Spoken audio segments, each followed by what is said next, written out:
So anyway, a week ago, I attended Thailand Game Show 2019 and there's Final Fantasy VII Remake demo there. I get a chance to play it for only once because they only allow like 80 people to play per day and they are really strict about it. Hell, I have to wait when the mall is open and have to run up to 6th floor to get a queue card. So yeah, that's my usual Saturday. So you know, after playing it, I have some thought on it and want to talk about it. But probably not from a usual perspective of Final Fantasy VII old fan or something. Hell, OG 7 released the same year I born. I did play 7 during my late teenager phase, but not even close to finish it. I think I was like almost at the end of the Midgard section, which is not very long at all in the OG 7, but it's gonna be the whole game in the remake part 1, so I'm fully and completely obligated to talk about this game now. Low JK, but anyway, after that my save file got corrupt for some freaking reason and I'm not wanting to restart from the beginning. Yeah, I know it's pretty short to play the Midgard section, but I guess the turn-based combat is not really a thing that will hook me into the game that much. Not really hate it, but it's not gonna be the main reason for me to want to play that game. Not when I already know most of the plot from Final Fantasy VII anyway. I guess even though I'm gravitate toward Final Fantasy VII more than other games when it comes to spin-off like Dissidia or something, but it's probably more on the style and aesthetic more than the game themselves. I'm more of an action game kind of guy, and as you can probably guess, I prefer Final Fantasy VII Remake to be a action RPG more than a turn-based one. So this whole review of the demo will come from the perspective of someone who like more of a action Final Fantasy titles, like Crisis Core, Dissidia or Kingdom Hearts. Okay, that last one probably doesn't count anymore. Anyway, so the demo is probably the same version as the one from the past convention. There's already a bunch of gameplay commentary with this demo floating around on YouTube already, and these are the ones you saw right now. I can't get the footage from when I play. They are very strict on even taking a single picture. So I played pretty much every same stuff that people already saw. A 3 small fight with some soldier and creatures and then the God Scorpion boss. Let's just say I don't have much time to experiment with all the stuff they have to offer, but I did some that I can remember. I mean, it's not like the demo have much stuff for you to try anyway. Both Cloud and Barret have 3 abilities, Cloud have 2 magic, Fire and Blizzard, and Barret have Thunder. Sadly, I only tried Fire once and that's about it. A command shortcut already full of character ability and item already, so the only way to access this is in tactical mode, which I try not to use as much, because I want to see how mixing the normal attack and shortcut command will feel like in general. Also, the triangle command is not in the demo, so I haven't tried the character-specific gimmick like Cloud Operator mode and Punisher mode, and Barret charge ability. So yeah, I guess the demo doesn't really give you much, especially for someone like me who want to squeeze a little bit of a juice out of the mechanic a little bit. Yeah, I know it's not something that demo is supposed to do, but I guess after 35 rounds of Kingdom Hearts 3 demo last year and every time I'm having a blast trying new things out, I probably need to get slapped back to reality. Anyway, off topic again. If I had to sum up the thought after I finished the demo in one sentence, it would be like,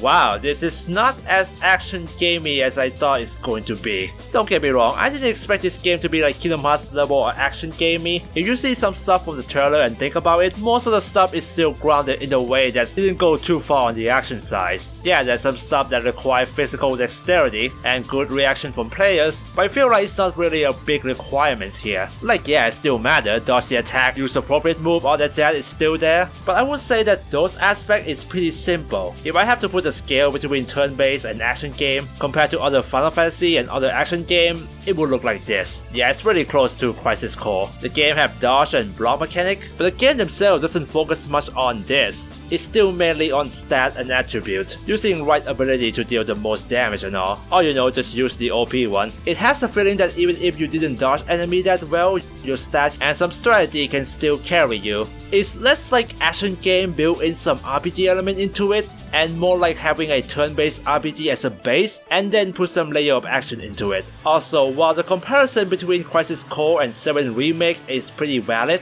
I would say the similarity is about 50%. If you focus on one character alone, it will feel a lot like that, with a little bit of a management thrown in with the ATB, but because this game have a party member that you can switch to, I found found one other game that feels similar to this. Final Fantasy XII. Okay, hear me out. In VII Remake, the command that require ATB to use is really crucial. The damage from ability command is way higher than normal attack, to the point where I found that the purpose of regular attack is not to deal damage, but as a gateway to get access to ATB. Kinda like bravery system from this city a little bit. And you know, ATB command is the only way to use item and magic to get that elemental weakness going on. This is why I said that this game is similar to Final Fantasy XII, cause if you replace Final Fantasy XII cooldown and cast time during action with, attacking to get ATB, both games is very similar in terms of managing your party members, keep tracking of their health, controlling one character while other character controlled by AI, or in 12 case, the AI the player write themselves, keep track each character ATB and cooldown to make sure that they are able to do some action you require them to do. Maybe it's not that similar, I guess. VII Remake AI is not gonna use ATB for you,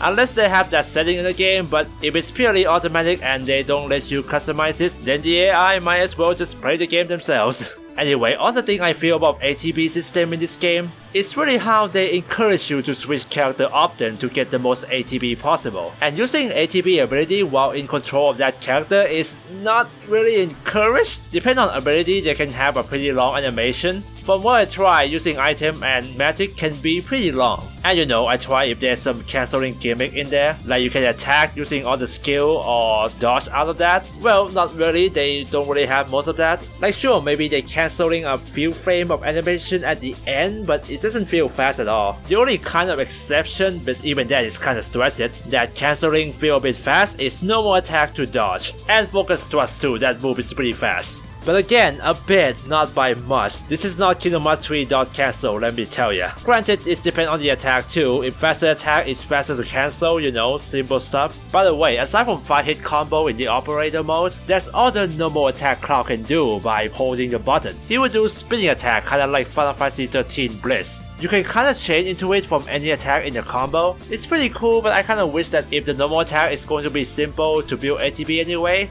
maybe there should be a different move when you hold the button, depend on which attack or the combo you're in right now. Like Dynasty Warrior style. Anyway, going back to ATB uses, you can also think like, hey, Cloud and Barret is supposed to be like a slower character anyway. Maybe I'll use Tifa most of the time instead because her attack is pretty fast. And yeah, I have no idea how Tifa will feels like, but even then, like I said before, the game really encourages you to switch character and earn ATB a lot. AI in general is not that bad, they move around properly and attack sometimes, but they don't really build ATB that fast compared to when players control themselves. If they actually build ATB faster than most players or are as just effective as say good players, then turning on the classic mode will pretty much become a very easy mode. This is also a thing I'm curious about too, the classic mode. The mode where controlling character can do all the stuff aside from using command automatically. And like I said, AI can be better than players, so I wonder if using classic mode is pretty much handicapping yourself. Okay, a little bit side note after I recording all of this already. I just noticed that the ATB gain from the AI control character is reduced drastically compared to the player control characters. So yeah, all the more reason to switch character a lot.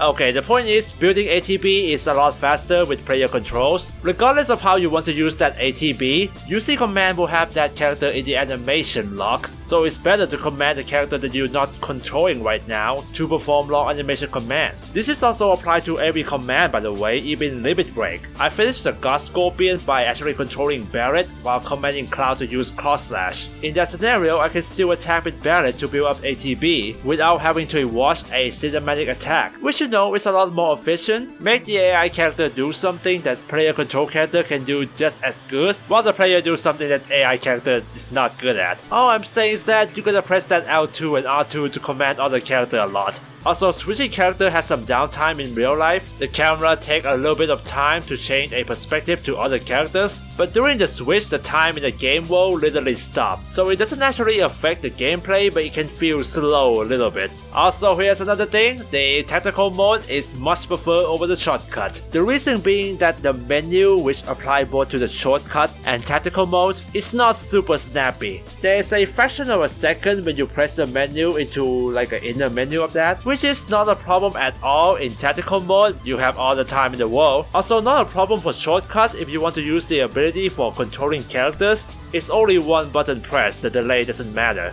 It's a problem when you want to use a shortcut to use other character ability because there is some delay when you switch to other character shortcut menu. And you know, pressing L2 and R2 is pretty much going to tactical mode, but instantly going to that character menu. Really wish that there's an option to make L2 and R2 into other character shortcut instead of going to tactical mode again. Also, a tiny baffling design choice. If you use item in the shortcut, it go into tactical mode anyway when picking the target, so yeah, don't know why that exists. If I want to pause the game while using item, I can just go into tactical mode, thank you. Aside from this main observation I got, there's some other oddball stuff I try and some tiny detail and problem I noticed. I try a Royal Guard style guarding, you know, press the guard button just before the attack hit. Yeah, it's totally not a thing here. Sometimes I do a combo to that forward launching attack, then I chain to a focus thrust, and after that, I chain back to his normal attack again, and somehow Cloud used that launcher slash again. How does combo count work with ability in this game? I have no freaking idea. I tried to rock the tail laser attack.